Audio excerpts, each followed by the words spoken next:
Halo Sumatera Utara, selamat sore pemirsa. Sumatera Utara hari ini kembali hadir menjumpai Anda edisi Rabu 7 Desember 2022.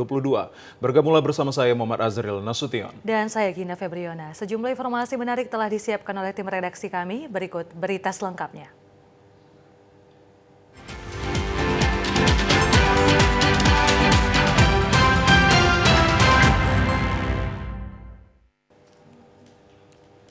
Pemirsa, di informasi yang pertama, terjadinya kebakaran sebuah pabrik sarung tangan PT Universal Globes yang berada di Jalan Pertahanan Dusun 1, Desa Patumbak, Kampung Patumbak, Deli Serdang. Tim pemadam kebakaran Kabupaten Deli Serdang dan Kota Medan yang datang ke lokasi kebakaran PT Universal Globes yang dikenal sebagai pabrik sarung tangan langsung berjibaku memadamkan api. Api tampak berkobar hebat pada bangunan pabrik yang dilanda kebakaran. Api terus membumbung tinggi dari lokasi di salah satu dari sekian banyak gudang pabrik sarung tangan yang terbakar. Penyebab kebakaran maupun kerugian masih diselidiki polisi. Sedangkan api pertama terlihat cepat merambat karena pabrik dipenuhi karet bahan pembuat sarung tangan. Belum diketahui laporan korban jiwa maupun luka, sedangkan 12 unit mobil pemadam kebakaran dari Deli Serdang dan 3 unit dari Kota Medan dikerahkan ke lokasi untuk memadamkan api. Banyaknya bahan baku yang terbuat dari karet mudah terbakar. Selain itu, juga banyak dan tebalnya asap hitam memenuhi di lokasi kebakaran, sehingga pemandangan dan juga pernapasan terganggu. Pemirsa, Satres Narkoba Polres Labuhan Batu musnahkan 7.565 butir pil ekstasi yang disita dari 2 tangan pelaku dengan cara memblender dan dibuang ke selokan. Penangkapan 2 tersangka dalam kasus narkoba pil ekstasi seberat 2.668 gram dengan total sebanyak 7.565 butir pil ekstasi. Narkoba golongan 1 bukan tanaman dimusnahkan unit Satres Narkoba Polres Labuhan Batu bersama instansi terkait yang bertempat di kantor Sat Narkoba Polres Labuhan Batu. Sebelum dilakukan pemusnahan terhadap ribuan pil ekstasi ini, terlebih dahulu dilakukan identifikasi keabsahan barang haram tersebut dengan menggunakan cairan pelarut oleh tim dari Lab 4 Polda Sumut. Setelah dinyatakan mengandung narkoba golongan 1, ribuan pil ekstasi ini langsung dimusnahkan dengan menggunakan mesin blender dan hasil dari pemusnahan tersebut dibuang ke selokan.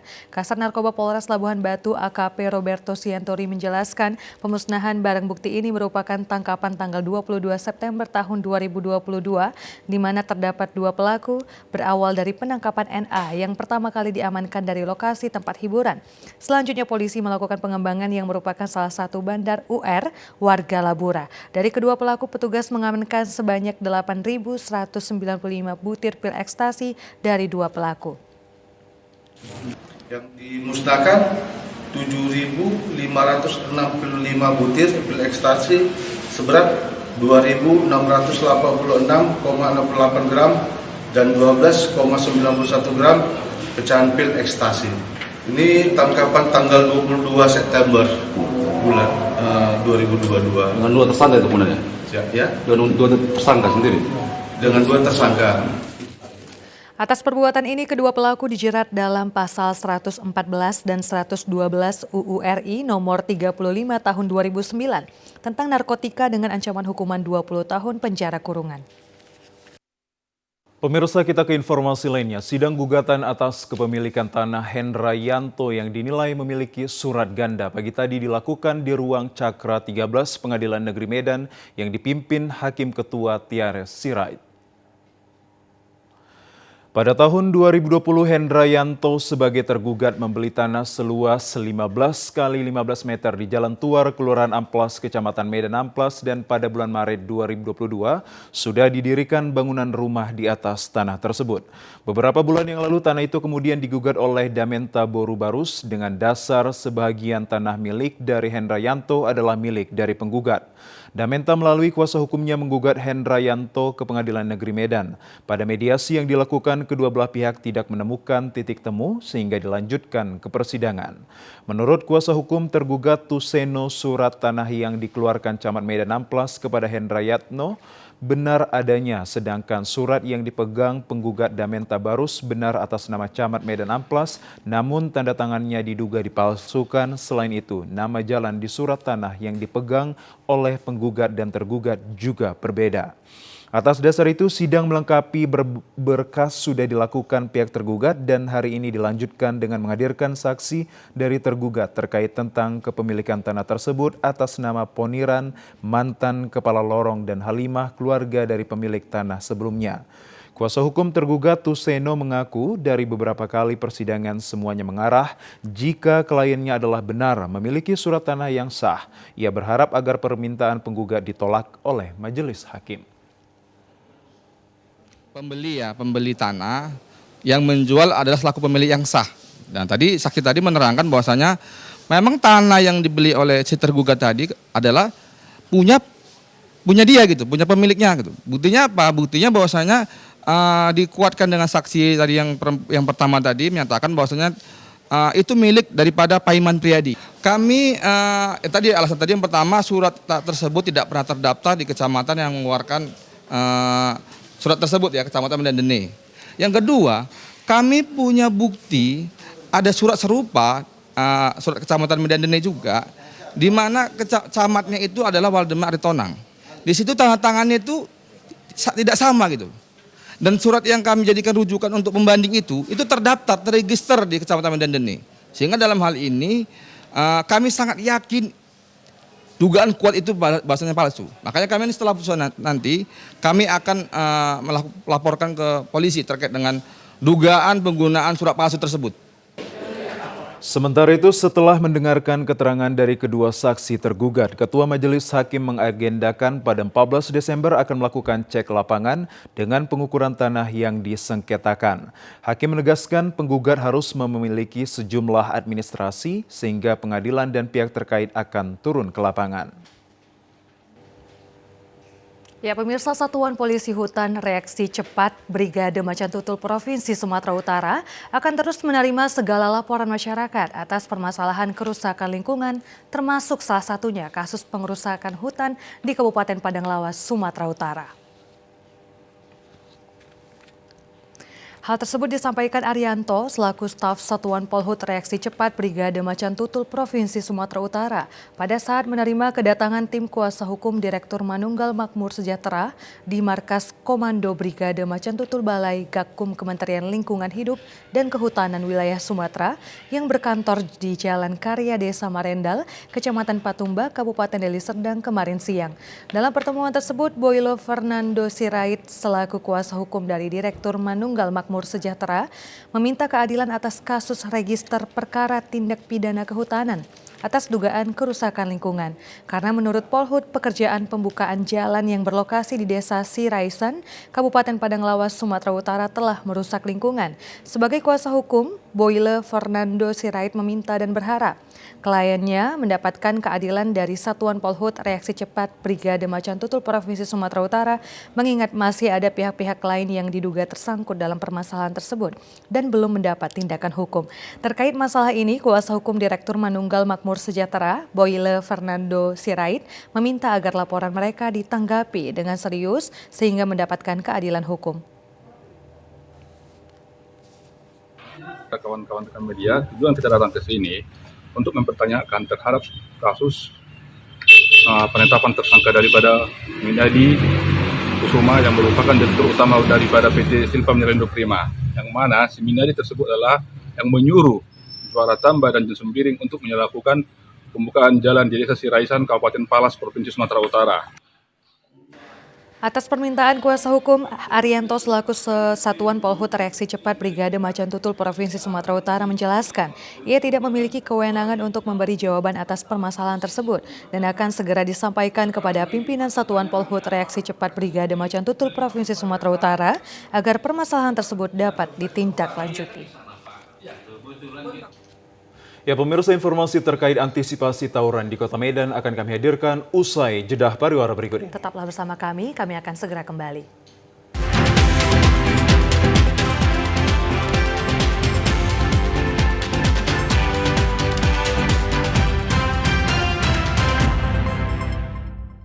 Mari kita kita kenali 5 tanda klinis PMK pada hewan. Yang pertama, munculnya lepuh pada lidah dan gusi. Yang kedua, air liurnya berlebihan. Yang ketiga, hilangnya nafsu makan. Yang keempat, adanya lepuh dan luka pada kuku. Bahkan kuku bisa terlepas. Yang kelima, pada kondisi parah, hewan tidak bisa berdiri. Demi keselamatan ternak Anda, ayo mari kita lakukan vaksinasi PMK. Hubungi petugas peternakan setempat. Terima kasih.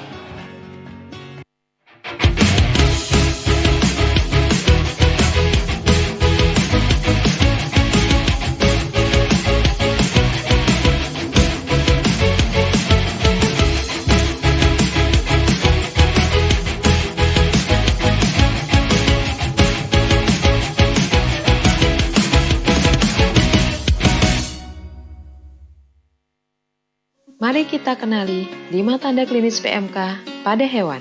Yang pertama, munculnya lepuh pada lidah dan gusi. Yang kedua, air liurnya berlebihan. Yang ketiga, hilangnya nafsu makan. Yang keempat, adanya lepuh dan luka pada kuku. Bahkan kuku bisa terlepas. Yang kelima, pada kondisi parah, hewan tidak bisa berdiri. Demi keselamatan ternak Anda, ayo mari kita lakukan vaksinasi PMK. Hubungi petugas peternakan setempat. Terima kasih.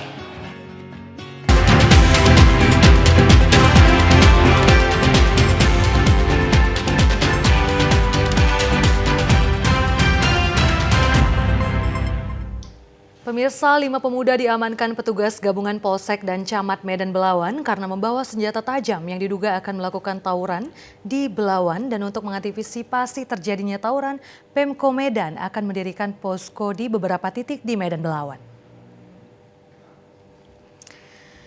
Kelima pemuda tersebut diamankan petugas gabungan saat Kapolsek dan Camat Belawan melakukan patroli guna meredam aksi-aksi tawuran yang selama ini terjadi hingga membuat warga resah. Kelimanya diamankan di kawasan Pajak Baru, Kelurahan Belawan Bahagia, Kecamatan Medan Belawan, Kota Medan kemarin malam. Diamankannya kelima pemuda tersebut karena dicurigai akan ada tawuran menyusul, serta diantaranya ada remaja yang dicurigai membawa senjata tajam seperti celurit dan pedang. Kelimanya langsung dibawa ke Mapolres Pelabuhan Belawan bersama barang buktinya. Camat Medan Belawan Suban Fajri Harhab mengatakan patroli gabungan yang terdiri dari aparat TNI dan Polri serta kecamatan dipimpin Camat Medan Belawan dengan anggota dari Satpol PP. Seluruh lurah dan kepala lingkungan ini sesuai perintah Wali Kota Medan untuk membuat Kota Medan menjadi kondusif. Menurut Camat Medan Belawan Suban Fajri Harhab, seluruh kelurahan di Kecamatan Medan Belawan ini akan diseser dan apabila ditemukan warga yang bergerombol langsung kita bubarkan. Camat juga menjelaskan untuk mengantisipasi tawuran akan didirikan posko keamanan di beberapa titik, seperti di Simpang Jalan Belana, Taman Makam Pahlawan, di Kelurahan Bahari dan Simpang Sicanang serta Kelurahan Bagandeli. Jadi kami sudah mendirikan beberapa posko, terutama di titik-titik rawan yang sering terjadi aksi tawuran. Itu di Jalan Selebes, itu ada satu titik kita dirikan posko di situ. Diisi dari Babin Kamtipmas, Babinsa, dan para kepala lingkungan yang dikoordinir oleh para lurah. Kemudian di Simpang Jalan Belana, Kelurahan Belawan Bahagia juga ada satu titik posko di situ. Kemudian di daerah Jalan KM Pahlawan, Belawan Lama, di situ ada 2 titik posko. Itu titik posko untuk mengantisipasi apabila terjadi aksi tawuran, kita cepat koordinasi dengan pihak kepolisian. Kapolsek Medan Belawan Kompol DJ Naibaho mengatakan kelima pemuda yang diamankan tersebut langsung diserahkan ke Mako Polres Pelabuhan Belawan berikut barang bukti berbagai senjata tajam yang disita. Jadi tindakan yang kita lakukan adalah tadinya sudah kita mengamankan 5 orang tim gabungan. Jadi 5 orang itu yang bisa kita proses adalah 1 orang yang masih belum dewasa dan kita lanjutkan perkaranya oleh pihak PPA. Kemudian untuk tindak pidana yang lainnya, kita tetap mengadakan patroli. Manakala ada yang kita lihat masyarakat yang menggunakan sajam, akan kita lakukan tindakan sesuai dengan hukum. Pihak kepolisian telah membentuk 1 tim di Polsek Medan Labuhan dan di Polsek Medan Belawan yang selalu dipersiapkan untuk menerima informasi dari masyarakat tentang adanya tawuran dan tindak kejahatan lainnya. Nah, pemirsa, dalam rangka menjelang Natal dan Tahun Baru atau Nataru tahun 2022 dan 2023, Dinas Perhubungan Kabupaten Toba bersama Polsek Toba melakukan inspeksi keselamatan atau ramcek lalu lintas angkutan jalan LLAJ di daerah Soposurung dan Juara Monang, Balige.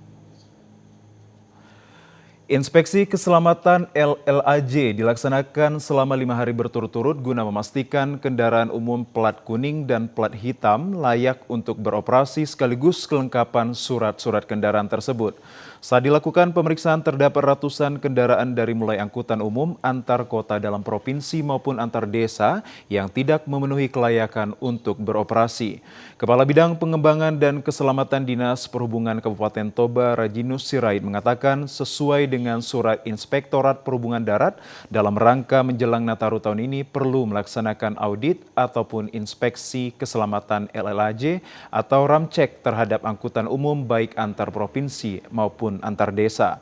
Dijelaskannya pemeriksaan kali ini salah satunya untuk memastikan kendaraan umum plat hitam tidak lagi beroperasi untuk mengangkut penumpang dan yang berhak adalah angkutan umum plat kuning.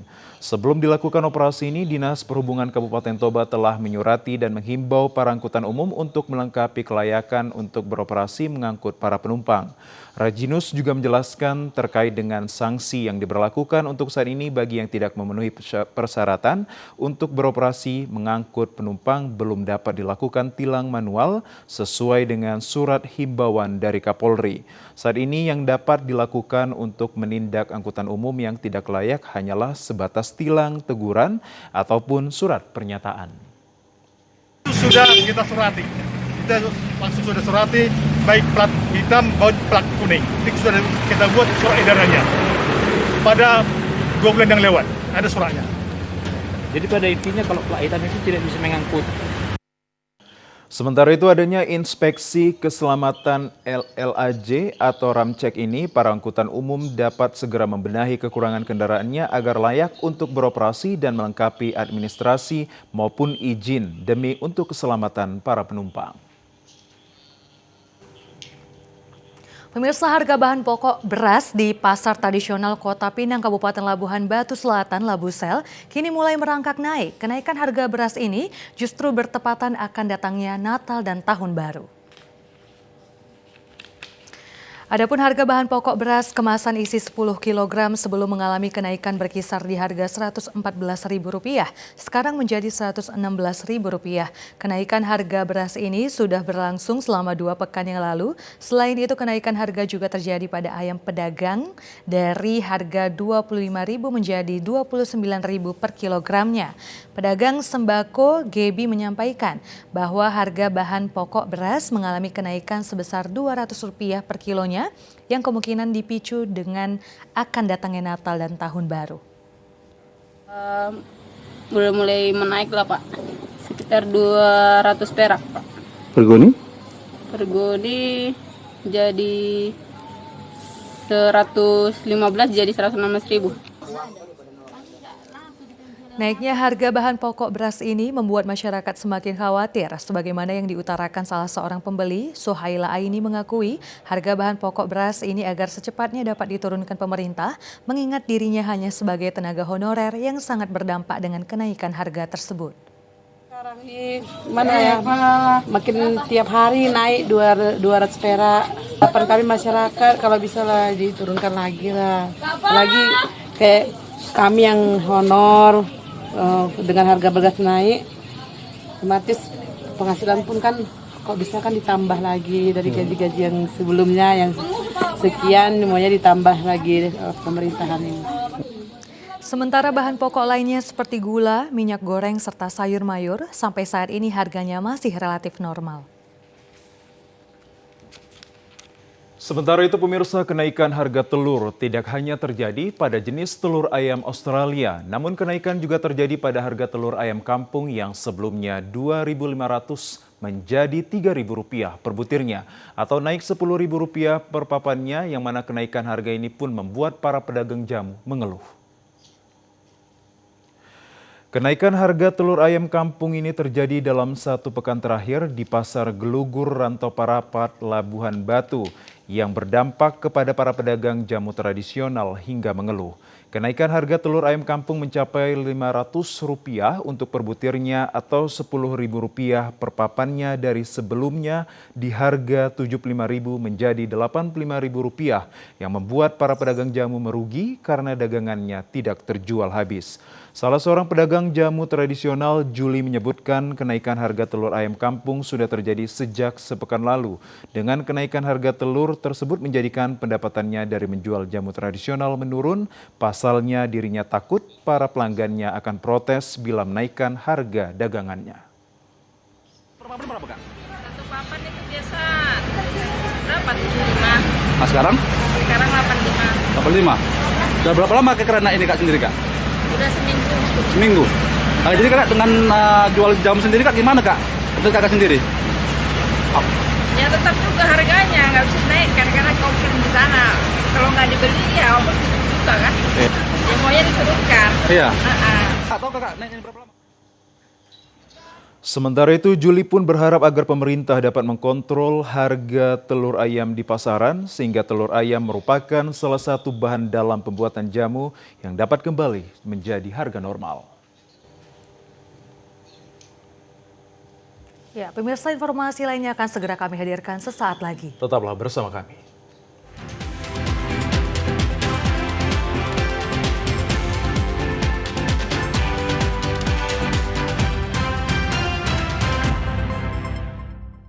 Mari kita kenali 5 tanda klinis PMK pada hewan. Yang pertama, munculnya lepuh pada lidah dan gusi. Yang kedua, air liurnya berlebihan. Yang ketiga, hilangnya nafsu makan. Yang keempat, adanya lepuh dan luka pada kuku. Bahkan kuku bisa terlepas. Yang kelima, pada kondisi parah, hewan tidak bisa berdiri. Demi keselamatan ternak Anda, ayo mari kita lakukan vaksinasi PMK. Hubungi petugas peternakan setempat. Terima kasih.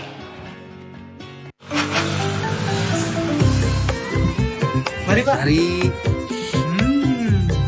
Iya, Ina suka warna air. Ah, wangi banget Bu. Enak. Ini Pak, kasih nasi makan. Ya, mana cukup.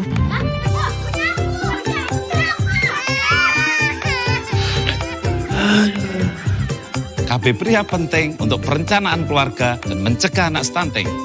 Pria ber-KB itu keren. Mari kita kenali 5 tanda klinis PMK pada hewan. Yang pertama, munculnya lepuh pada lidah dan gusi. Yang kedua, air liurnya berlebihan. Yang ketiga, hilangnya nafsu makan. Yang keempat, adanya lepuh dan luka pada kuku. Bahkan kuku bisa terlepas. Yang kelima, pada kondisi parah, hewan tidak bisa berdiri. Demi keselamatan ternak Anda, ayo mari kita lakukan vaksinasi PMK. Hubungi petugas peternakan setempat. Terima kasih.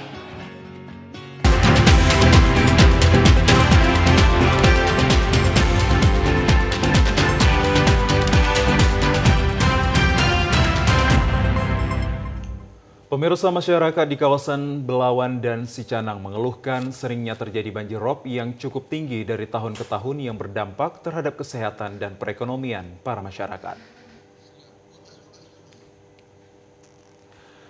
Permasalahan banjir rob di kawasan Belawan dan Sicanang ini disampaikan anggota DPRD Provinsi Sumatera Utara Dapil Sumut 1 pada penyampaian laporan hasil kegiatan reses 1 tahun sidang keempat 2022-2023 di ruang rapat paripurna DPRD Sumatera Utara siang tadi.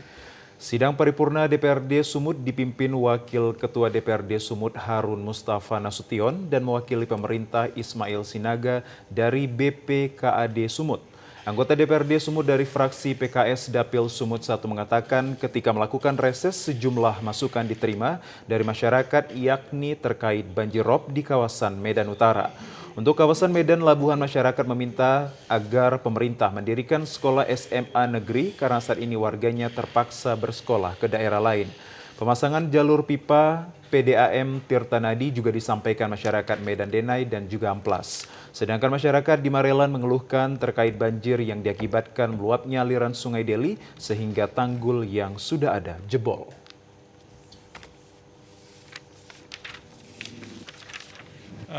Salah satu adalah banjir ya. Kedua, adanya protes masyarakat hasil kami melakukan reses di Dapil Sumut 2 atau Medan B, di mana tidak tersosialisasikannya dengan baik pembangunan yang dilakukan oleh pemerintah Kota Medan. Ambil contoh pulau-pulau jalan lah ya. Ada beberapa ini saya bisa lihatkan di sini di Jalan Cadika Pramuka Pangkalan Masyur ya. Pembuatan pulau jalan malah membuat adanya lubang-lubang di jalan itu. Tadinya bagus. Dan juga adanya protes juga dari masyarakat terkait adanya perubahan arus lalu lintas. Ini dikatakan terlalu cepat dan ada juga mengatakan ya tidak pas lah terkait dengan perubahan arus lalu lintas tersebut.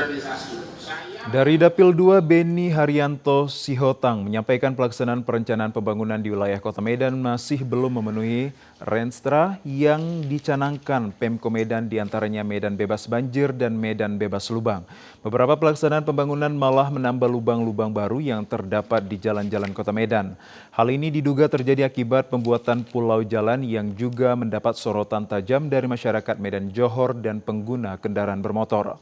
Untuk itu, Dapil 2 meminta Wali Kota Medan harus dapat mengevaluasi total perencanaan pembangunan di sektor infrastruktur serta pelaksanaan pekerja di lapangan sehingga tidak terjadi kesalahan. Semakin tahun dianggap semakin dalam itu mereka supaya bikinkan tanggul gitu, itu yang untuk di daerah Belawan ya. Dan memang kita juga lanjut ke daerah pelaksanaan di daerah Medan Marelan, itu di daerah yang Panah Hijau kemarin. Dan itu lagi kemarin juga pasca banjir ya hampir semua juga mengeluhkan kan banjir kemarin tuh daerah sepanjang Sungai Deli kan cukup besar, bahkan sampai 1 meter lebih ya. Dan itu juga menjadi isu utama yang dikeluhkan pada masyarakat karena memang ada beberapa tanggul sungai yang banjir kan. Ya memang sih pada prinsipnya itu bagian daripada masukan kita, usulan dari masyarakat, tapi kan itu kan dari bagian tugas dari BWS kan, Balai Wilayah Sungai, yang memang harus kita berkoordinasi di dalam apa yang kita dapatkan di lapangan, apa yang menjadi keluhan masyarakat. Tentu menyangkut masalah banjir yang dampak dari banjir Sungai Deli itu. Dari 12 dapil yang menyampaikan hasil reses berharap agar pemerintah dapat menindaklanjuti karena sangat berdampak terhadap pertumbuhan ekonomi di seluruh dapil yang ada.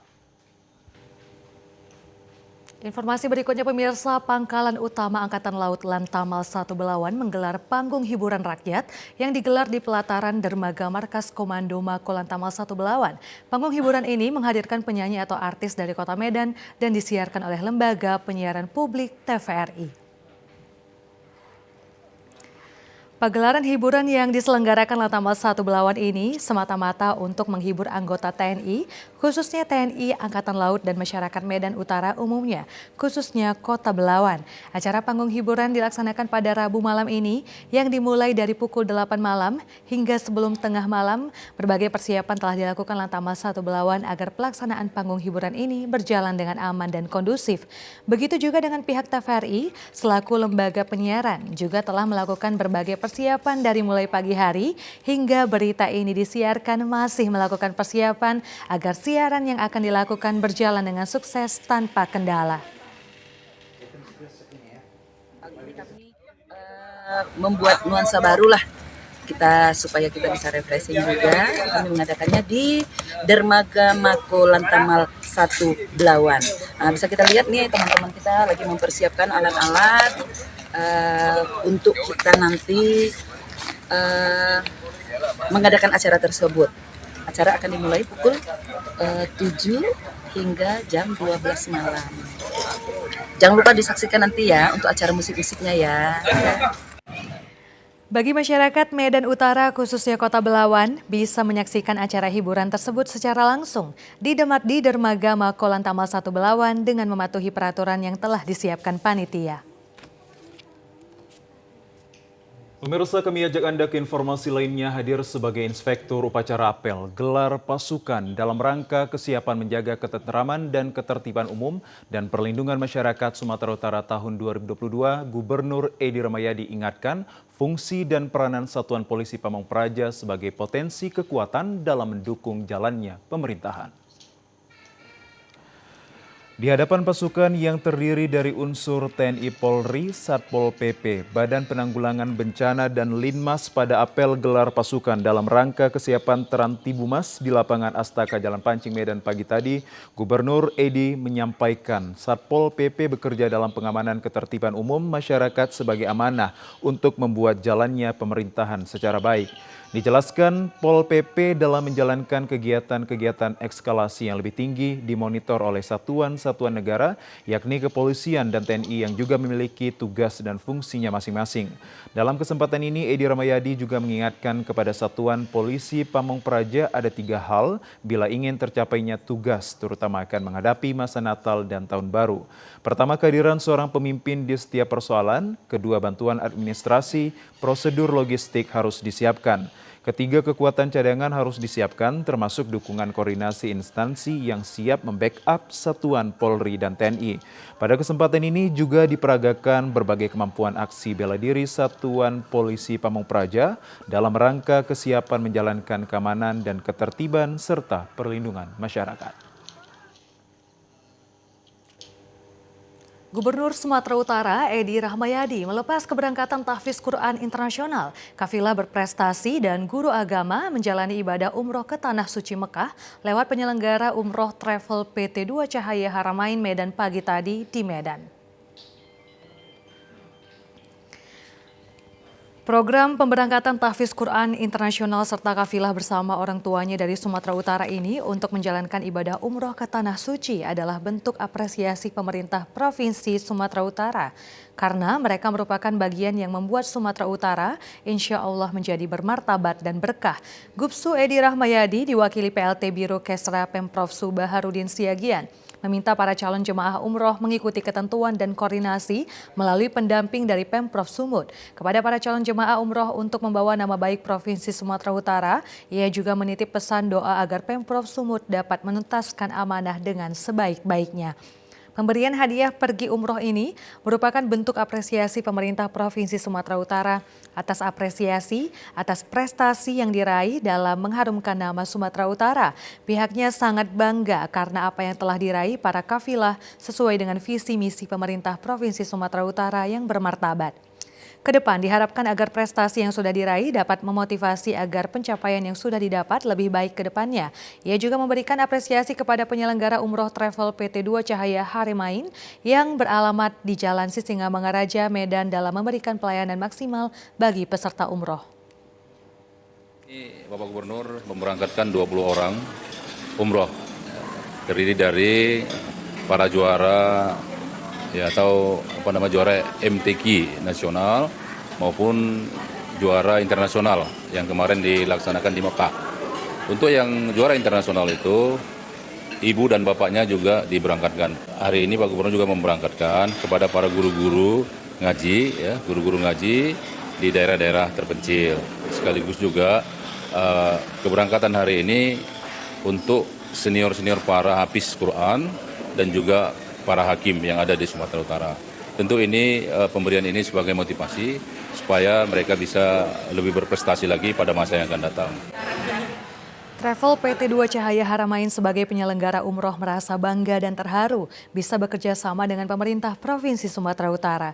PT 2 Cahaya Haramain selalu memudahkan masyarakat Sumut untuk mendapatkan pelayanan maksimal dengan harga relatif murah dan mudah lewat program yang ditawarkan. Hadiran PT 2 Cahaya Haramain diharapkan menjadi sebuah jalan bagi umat Nabi Muhammad SAW yang ingin pergi ke Baitullah.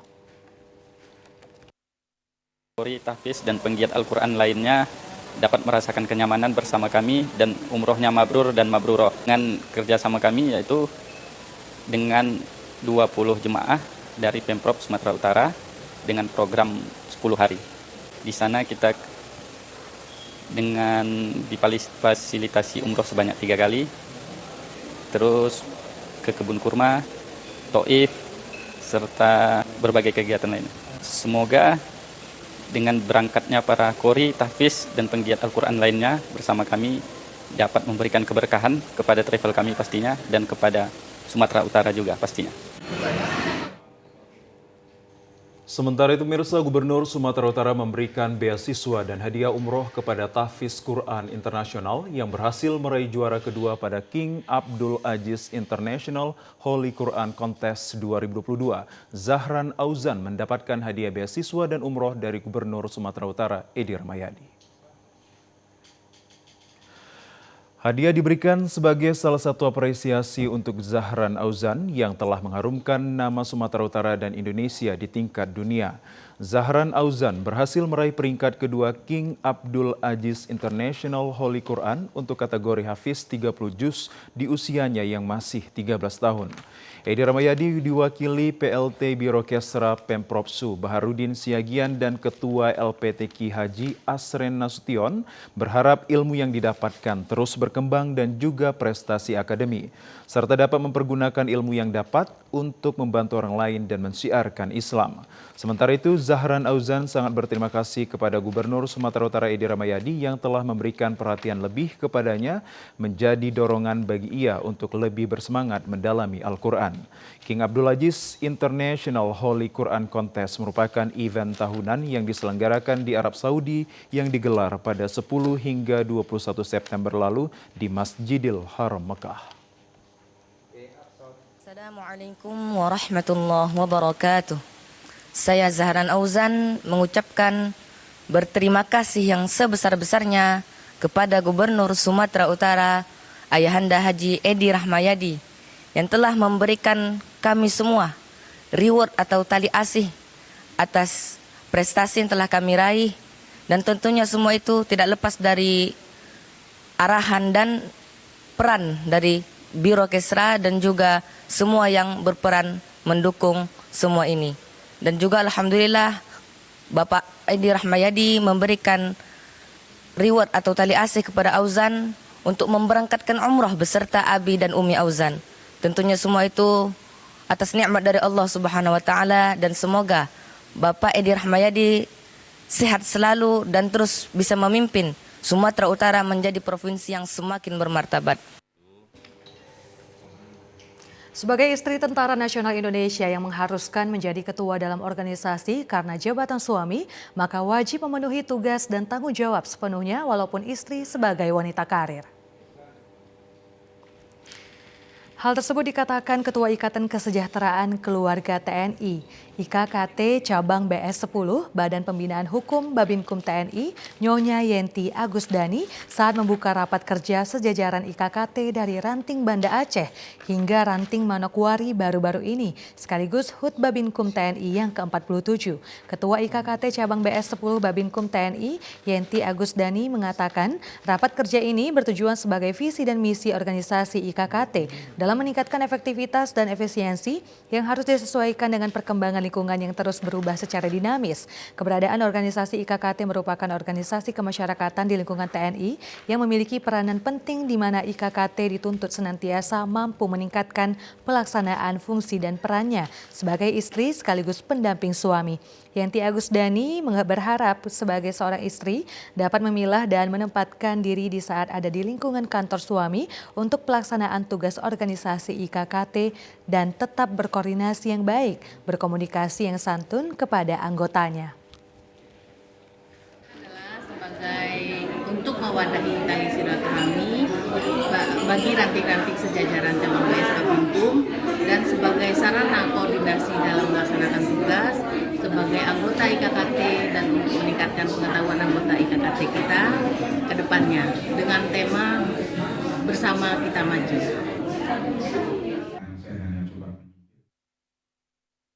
Ya, pemirsa, sementara itu untuk kebersamaan dan kekeluargaan antara pengurus IKKT Cabang BS 10 Babinkum TNI dan anggota ranting IKKT Banda Aceh hingga Manokwari dirangkai dengan olahraga fun games di lapangan terbuka outdoor. Ketua IKKT Cabang BS 10 Babinkum TNI Yenti Agus Dani mengatakan kegiatan olahraga ini dimaksudkan sebagai ajang silaturahmi dan kekompakan antar anggota dan pengurus. Dikatakan ada berbagai permainan seru yang bisa dilakukan bersama masing-masing kelompok yang telah dibagi menjadi beberapa kelompok. Terlihat kebersamaan dan kekompakan untuk memenangkan setiap games yang dipandu oleh fasilitator team building. Berbagai jenis permainan untuk membangun dan meningkatkan rasa kekeluargaan. Fasilitator memberikan permainan yang bervariasi menambah antusias para peserta lomba, sehingga suasana tampak semakin akrab karena setiap kelompoknya harus membuat yel-yel yang lucu dan unik untuk memeriahkan suasana. Iklan. Baik pemirsa, sesuai surat edaran Dinas Pendidikan Sumut tentang pelaksanaan penilaian akhir semester ganjil yang sepenuhnya diserahkan kepada Satuan Pendidikan, maka SMA Negeri 13 Medan menerapkan penilaian akhir semester ganjil berbasis Android dan kertas. SMA Negeri 13 Medan tahun ini memberlakukan teknis penilaian akhir semester ganjil untuk kelas 10 hingga kelas 12 dengan berbasis Android dan kertas.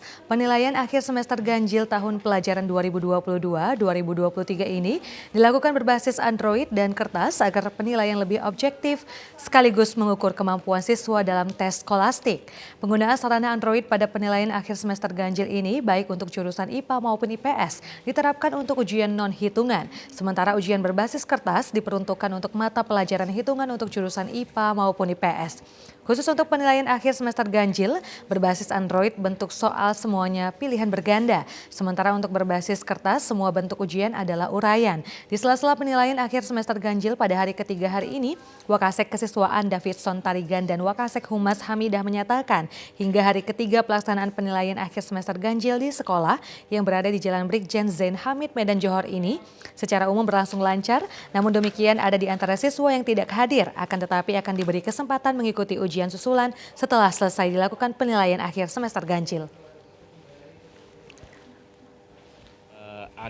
Animo siswa tentang ujian ini sangat bagus. Dari kehadiran bisa kita lihat dari 1.286 anak, tidak lebih dari 10 orang anak yang tidak hadir setiap harinya.